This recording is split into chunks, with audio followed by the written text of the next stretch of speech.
আরেকজন দর্শক প্রশ্ন করেছেন যে কোন ব্যক্তির উপরে হজ করা ফরজ, আসলে হজ ফরজের জন্য কি যোগ্যতা লাগে? যে এক্ষেত্রেও আমাদের অস্পষ্টতা থাকে, অনেকে হজ এবং যাকাত এক করে ফেলেন। জি, হজ এবং যাকাত এক নয়।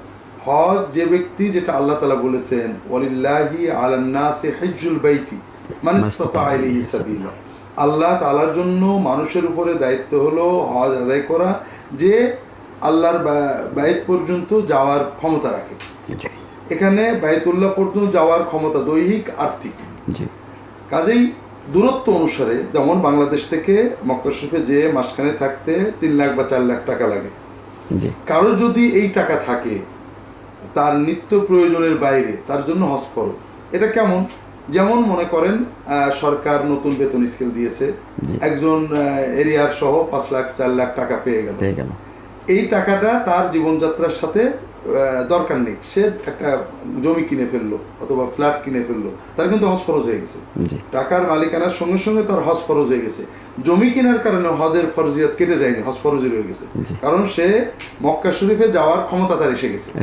আসার পরে সে সেটা নষ্ট করে ফেলেছে, এজন্য ফরজ চলে যায়নি না।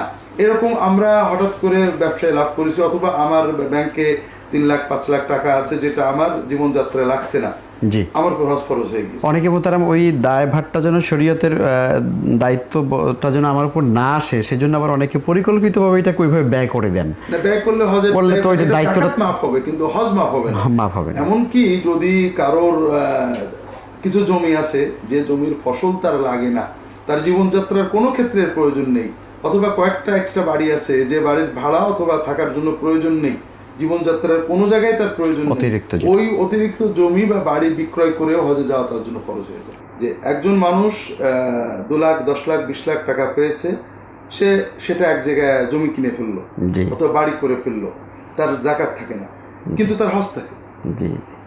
তার এই বাড়ি জমি কেনাটা প্রয়োজন ছিল না, তার বাড়ি বানানোটা প্রয়োজন ছিল না, তার বাড়ি আছে, সে অন্য প্রয়োজনে বাড়িটা বানালো ব্যবসা করার জন্য, বা তার কিন্তু হজ ফরজ আছে, কারণ সে এমন কিছু টাকার মালিক হয়েছে, মক্কা পর্যন্ত যাওয়ার ক্ষমতা তার এসে গেছে।